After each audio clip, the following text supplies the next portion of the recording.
Okay, my name is Bob and I'm a recovering addict in Narcotics Anonymous. I'm coming to you from Los Angeles, Orange County area in Southern California, where I have the privilege to do volunteer work in public relations. So I'm going to talk about the parolee meeting we've been doing twice a week. So what is a presentation meeting? From parole's perspective, the presentation meeting is a recognized community-based support group contact that satisfies that requirement of any court or parole board. From the parolee's perspective, it is a virtual Narcotics Anonymous meeting put on just for them with special presentation components added to help them with their transition to regular 12-step meetings. From the perspective of Narcotics Anonymous, a presentation meeting is a service event put on by the service structure. It is not a regular recovery meeting started by addicts coming together to meet. That said, though, it functions as a cross between a public relations presentation and a normal recovery meeting. We think it gives us the best of both worlds. In case some of you don't know what a PR presentation is when we go into an audience, be it a school or staff members of a treatment facility or hospital, and we let them know who we are, what we have to offer, and where we can be found. So these presentation meetings share 4 characteristics. They're hosted by public relations. It's for a group of addicts or potential addicts with particular needs, usually designed to introduce them to NA, with a focus on transition to regular meetings. Our 6th tradition states that we are not affiliated with any outside enterprises. Hence, we do this as a collaboration in a cooperative relationship between parole and NA in the Southern California regions for both organizations. Many parolees are referred to the meeting to satisfy parole board requirements, but many come voluntarily and share openly about their experiences staying off of drugs. The meeting looks a lot like any Narcotics Anonymous meeting with our readings. Then we have 2 speakers, normally a man and a woman. Then we open it up for sharing by the parolees themselves. Then we add some extra material to help the parolees to understand how NA works and make the transition to attending regular meetings. I'll get into more detail about our format later. There are so many reasons why this format works well, but it really comes down to this. The combination format allows us to provide the essence of a regular NA meeting and reap the benefits that come with the service project. The parolees get what looks and feels like an NA meeting just for them, but under the hood, it's a public relations project with the flexibility to do things a regular meeting can't do. As a service project, the presentation meeting is also backed by and accountable to our regional public relations committee, which adds clout and stability to the enterprise. Now, you may not need to know this under the hood stuff, but we include it so you'll be prepared to talk to NA people who may not have heard about how this works. Just know it's a format provides a win-win for NA and Parole. For us, it is a rare opportunity to do volunteer PR work while at the same time carrying our message directly to other addicts. For Parole, it leverages staff hours to provide verifiable community-based support group contact hours while NA does the heavy lifting. Okay, let's talk a little bit about how we got this project off the ground. We had a head start because our public relations team already had a relationship with Parole in California, Southern California. Pre-pandemic, our parole offices put on monthly community fairs called Parole and Community Team Meetings. That's packed, where NA and other organizations hosted information booths to offer service to newly released parolees. Our first presentation meetings for Parole grew out of those packed meetings. And at the time the pandemic shut everything down, we were hosting presentation meetings in person at 3 parole offices in Los Angeles County. Each of these in-person presentation meetings served about 10 or 12 parolees.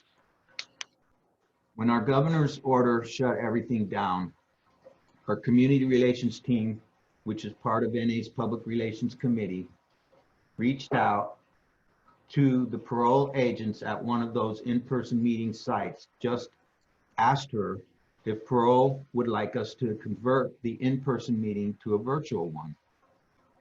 Our contact at parole accepted the offer immediately for the Los Angeles County offices. By that afternoon, we had received a call from Orange County's parole office asking if they could join this new meeting we were doing.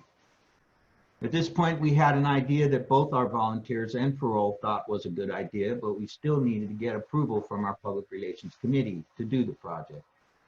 All decisions in NA are accomplished by what we call a group conscience. All the pros, cons, details of human resources and funds had to be discussed.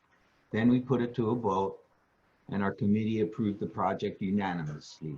So then we set about to plan how we would do it. First thing we did was assess our technology.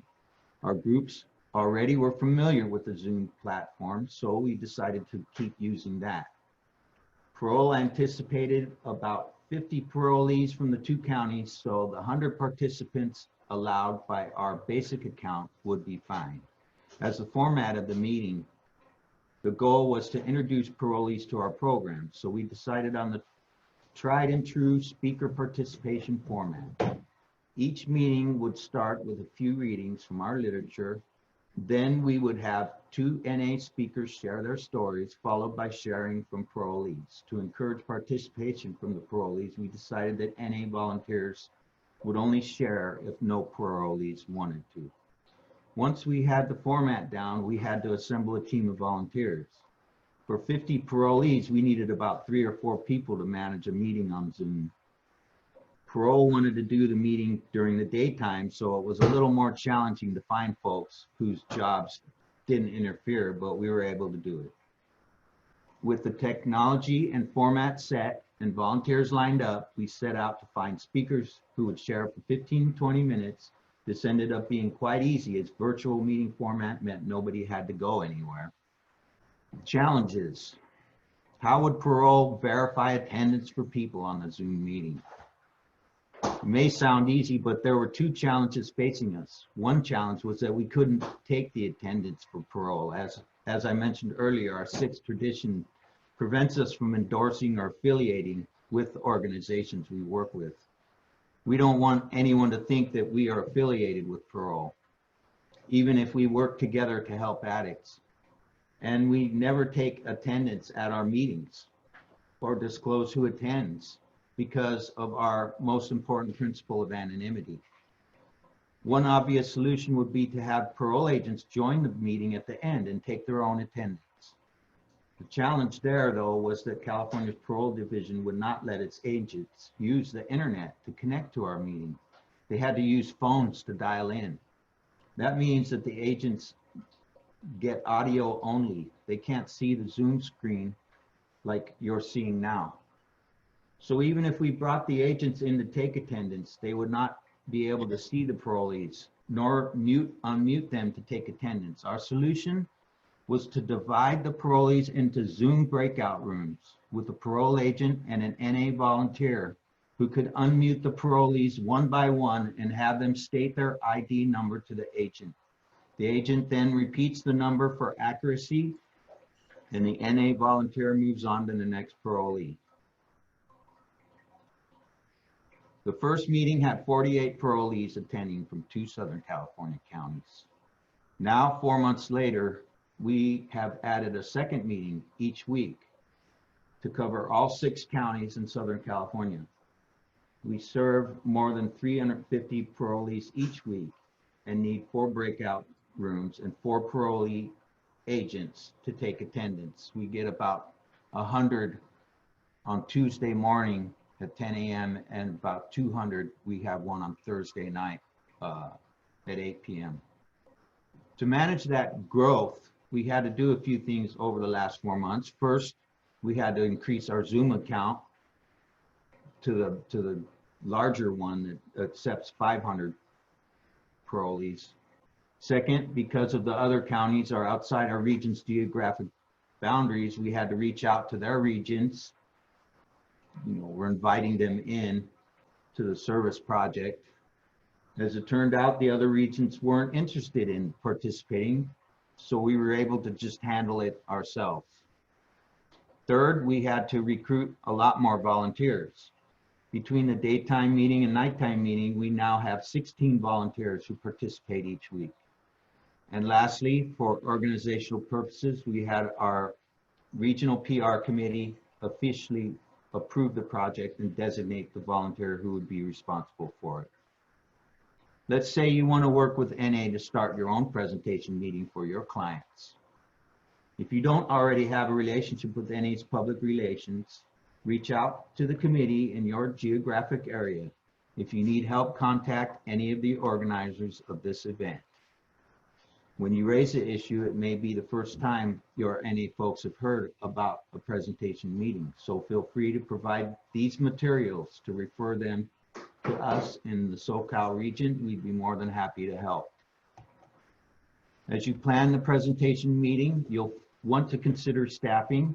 In our project, we have one agent who acts as a liaison to NA and one NA volunteer who communicates to parolee, that's Lee.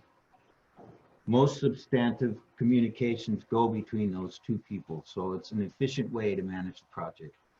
There may also be a bit of education for your staff about NA's traditions and how we work, what we can do, what we can't do, and how best we can work together to help parolees. The NA Public Relations Committee can help with this information, and the agent you designate as the leader will usually handle this educational component as well. A significant portion of your effort will go toward verifying your client's meeting attendance. Let's be honest, it may be that a significant amount of these parolees are attending these meetings with no intention of changing their ways. The way we see it is if we can even help a handful of these people transition and get clean, it's well worth the effort. As I said, we do attendance at the end. After the meeting is completely over, we send 40 or 50 parolees to a breakout room with an agent who one by one takes their identification numbers. Takes about 20 minutes at the staffing ratio. Our parole division also assigns one agent to manage all the data entry for attendance. As you plan the launch of your project with your NA counterparts, consider starting slow. If you expect the project to host one meeting per week, consider starting with one meeting per month or one meeting every other week. One thing about NA is that we move deliberately, not quickly, so you'll want to give NA folks plenty of lead time. You'll also want to consider any limitations of your client base and how those limitations will impact the project. For example, parolees who can't use the internet must connect to the meeting by phone, and that has a lot of cascading implications. That concludes the presentation. We'll be here for discussion afterwards in the breakout rooms. Thank you for the opportunity to share.